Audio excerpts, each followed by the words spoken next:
Welcome back to KTN Prime. Let's continue informing you. To the corridors of justice now, where the Ministry of Health has faced a major setback after the High Court in Eldoret suspended the task force appointed by the CS for Health Aden Duale to audit NHIF's pending medical claims. The court issued temporary conservatory orders halting the task force's work until a constitutional case challenging its legality is heard.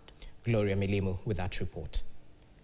Scrutiny of existing claims accumulated under the former National Health Insurance Fund, NHIF, has been suspended following a court petition challenging the legality of a vetting committee appointed by Health Cabinet Secretary Aden Duale. In a ruling delivered by Justice Ruben Nyakundi, the Eldoret High Court barred the committee from compiling reports, issuing recommendations, or taking any action as outlined in a Gazette notice dated March 28, 2025.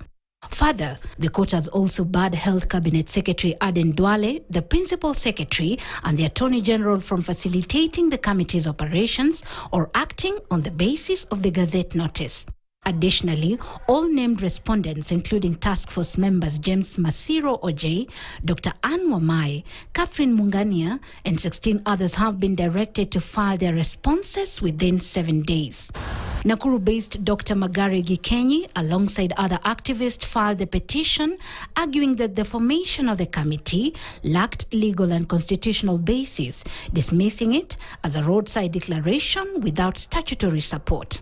The petitioners also said that allowing committee members who are not NHIF employees or public servants to access patients' medical records without consent violates Article 31 of the Constitution and the Data Protection Act, among other arguments they used to challenge the vetting committee. The matter is scheduled for mention on June 2nd, 2025.